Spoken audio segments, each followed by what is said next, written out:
The following video will concern the Delphi murder case, the suspect, and his firearm that is supposed to be, and this is the quote I got from only one website source, a SIG Sauer P226. Obviously, I could be completely wrong. Assume I am. Please double check me. The statement is that people witnessed someone, quote, walking on a road, the road number 300, covered with blood and mud. A person was seen that way. This is the first I've heard of it.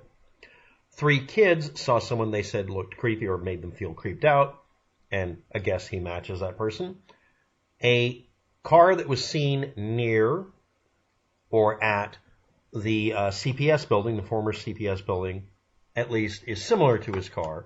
And then we get the firearm. Now, the firearm, again, is supposed to be a SIG Sauer P226, and there are variants of the SIG Sauer pistol came after this design. Double stack magazine, pistol, and the claim is in 2017 they recovered a non-fired cartridge, just a cartridge, not a bullet, cartridge. And that cartridge had marks on it that are either A, consistent with the cartridge they just chambered and popped out this year to test this gun, or B, could only have come from the gun. That's a very big difference. If he had bought the firearm in 2017 in brand new condition, and let's say he did that, let's say it was 2017 or 2016, whatever. The gun has been around for a while, probably, right? Okay.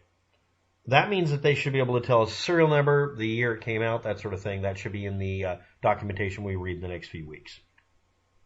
Next, there has to be an explanation that they offer. This is what I would ask if I was his defense attorney. That a cartridge chambered in 2017, supposedly in this firearm, is identical or just consistent with a cartridge that was chambered and ejected this week. Now, if you're not aware of what I'm talking about, depending on what part of the gun and whether it's made of hardened steel or has been milled or sanded or is showing wear and tear, all of the SIG Sauers made from a particular factory might have an identical appearance to the part that they're talking about that left the marks. Is it the extractor? Is it the feed ramp having a particular pattern of scratches in it? Defects caused from the sander, for instance, might do that. Is it just consistent because, they're all like that, or it's all from one lot? This could narrow it down to him or only indicate him. But if it doesn't only indicate him, and especially with the time span, the more precise of a match it is, the less likely it is to be his gun. The more generalized it is, the more they could argue that. The defense attorney will probably be able to beat this to a mess and not let it work for the prosecutors. Anyway, it's a .40 caliber cartridge, they said. They didn't say it was a .40 Smith & Wesson, but that was the nearest number I could come up with. Let's view this. The .40 Smith & Wesson is based on a 10mm auto cartridge converted to doing, quote, .40 caliber, .40 Smith & Wesson. But it's 0.4 inches, which works out to around 10 millimeters, so it's kind of a wash. Now in here I've typed in a search for 201. That means 2010 through 2019. Time and date stamps for the timeline of when the gun was put out and variants that existed. Variants that are mentioned on screen here include all of these. And some variants did or did not come in .40 Smith & Wesson. And again, it could have been some other .40 caliber cartridge. I don't know. Now let's look up .40 Smith & Wesson, or just plain .40. Now we're going to notice that there's a giant lack except for here, that note. Then we get a note over here, a note here. I'm not seeing anything in here. Manufacturer, variants. The only time Smith & Wesson .40 comes up, besides generally, is in variants like the P228 being mentioned here, or the P229.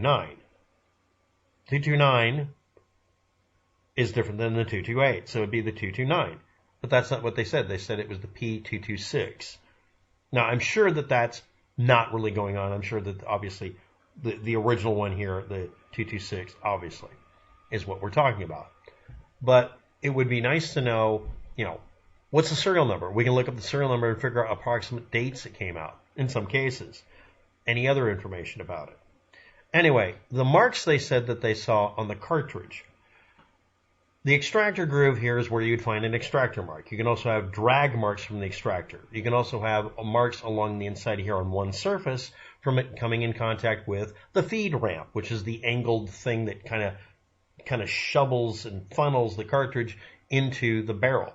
Was it a mark that's made at where it head spaces on the mouth of the cartridge here?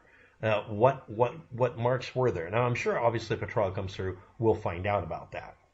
Now, the thing again is the claim has to be that it can only be this gun, or that it's just really consistent with that gun, or it's consistent with a very narrow group of guns sold by SIG Sauer that had that grinding pattern for the feed ramp or whatever. Anyway, newly released 4 hours ago, court documents, etc., talking about all this. You can read it at your leisure. But other than the gun and the cartridge, all of this is based on people's memories and saying, you know, dark jacket and jeans, and it matched him, and yeah.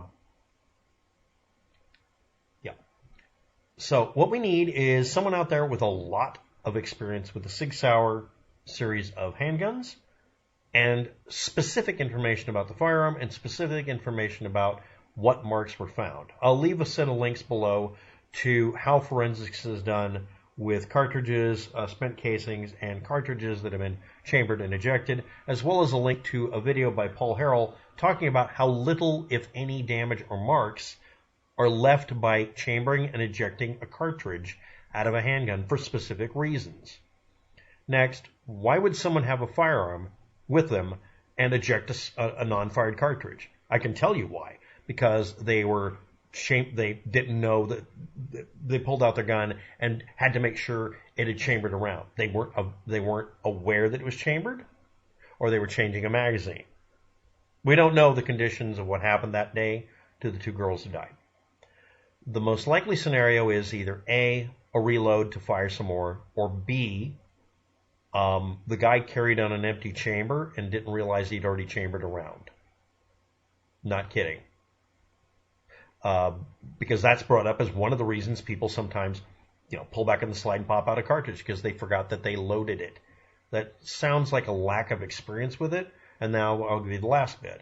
If a cartridge loaded in 2017 had the same marks put on it from the gun that was done yesterday, that would indicate he doesn't fire that thing very often, which means he probably doesn't really go to a range and shoot it much. That means very few people would ever know that the guy had a firearm, and that's pretty common. In the United States, people will own a firearm and not really use the thing, which is considered bad form. You're supposed to train with them, but not everybody does that. Anyway, that's it for today on the video. It's not really much of a video. I'm just having questions about exactly which version of the SIG Sauer it is. If it's the P226, fine, but there are other variations, and I'd like more details. And I really, really want to know what ballistics or forensics they got off of the cartridge that was not fired that they're talking about here that would qualify now and 2017 and make it, quote, only this gun. Because if it isn't pointing to just this gun, the other information they're bringing up is so fluffy and lacking, I don't really think it's going to stick, and I'm kind of worried. If you have information about this, please post it below. And if any updates happen, I'll add it into the video. So if you see something that says update or it just doesn't match what I'm saying today, that's because I've updated the video. Thank you for watching. Have a good day. Good luck with it.